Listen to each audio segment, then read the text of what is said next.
I'm just thinking that just because you're nobody don't mean that you aren't somebody.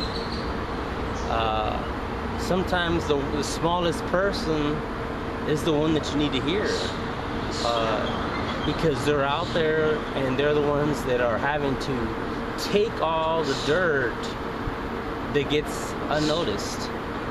You know, because I see a lot of these people and they just rather walk away because they don't want any problems more than they already have. And I ran into a gentleman not but a week ago, and he saw me picking up cans, told me to get a job, and I took it as a joke. Okay, yeah. But he was very rude. He's like, no, baby, get the fuck off the streets. You know, I'm tired of seeing your ass out here. This is a cop? Yeah, I'm tired of seeing your ass out here. I'm like, excuse me, sir. I think you might be mixing me up with someone else. I've only been here a short period of time. No. Don't tell me that bullshit. What do you think, I'm stupid? I'm not the one out here getting all fucked up, doing this, doing that. I'm like, well, neither am I. I said, yeah, I'll have me a beer or two, because, man, at the end of the day, I am exhausted. But it has, you have no right to talk to me to where you think I'm this big. When I see this little old lady at HEB and she's like, can you help me with this? And I'm helping her, when people like you are just walking by and ignoring them. That's the person you're supposed to be helping, that little person. The little old lady, the homeless guy. I know Jesus said, hey, you know, when you visited me in prison, you were visiting Jesus. You weren't just visiting some homeless guy. When you help me out with 25 cents here and there. Just because a lot of people do drink and do drugs doesn't mean I'm gonna do it. You know, you cannot think that everybody is the same, because we're not all the same. Everybody's different. Everybody is trying to do and accomplish what they're trying to do. And some of them it's bad. Yeah, I know that. But I think I got time on here. 10:30. It's almost time to eat.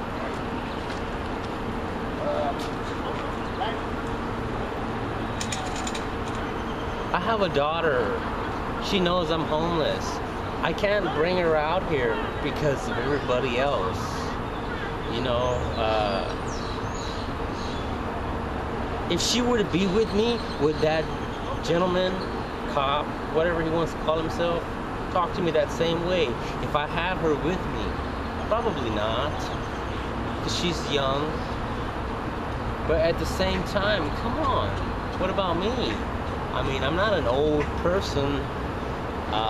I make mistakes. Are we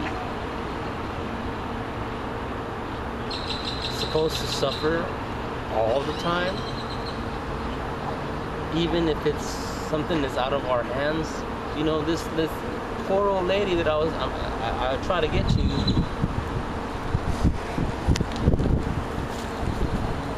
I went up to her to help her. She panicked. I guess she thought I was trying to rob her or something. No, she was dropping her stuff.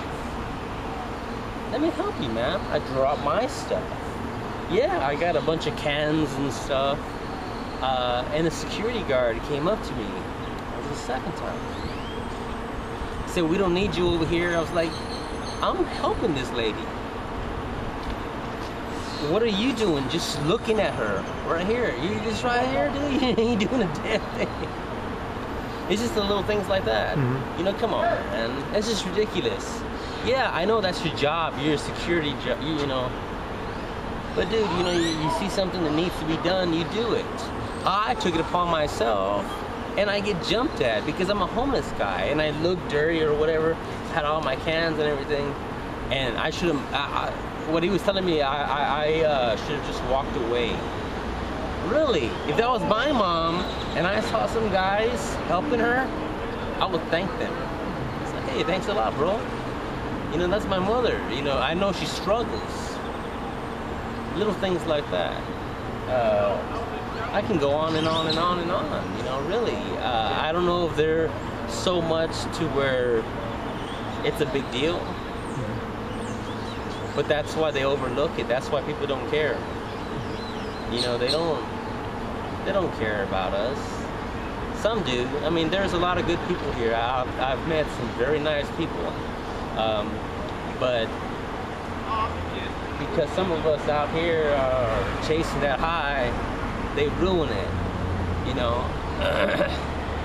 But people at the same time, I said, you know what? I was once in their shoes, and I still gave to them. So you know what? Whatever he does with this is on him. You know, I had money once upon a time, but today it's like, whoa. I feel ashamed to ask, just so I can get a little help, you know.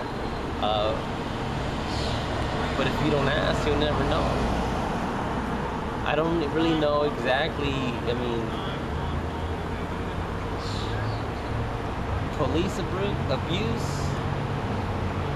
it goes on a lot. I've seen a lot of these gentlemen just take it, but because they're intoxicated, and they let them go anyways or whatever, they're happy with that. Oh, I'm happy. But man, you just got your rights violated big times.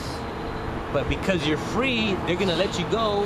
You're happy with that and you just walk away. And that happens here all the time.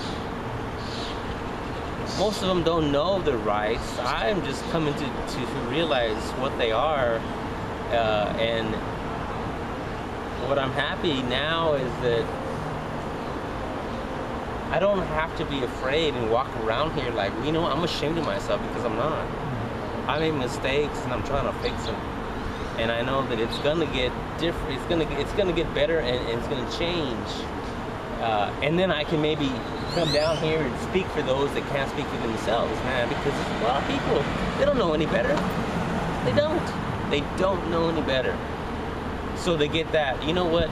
You know, I worked at a veterinarian clinic for 14 years. You get a dog or a cat and you chain him up and you treat him viciously like an animal, he's gonna act like an animal. You treat him with a little bit of tender heart, you'd be amazed on what they give you. Some of the nicest people are right here.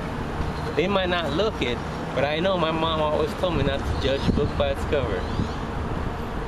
Thanks a lot. Really appreciate your story.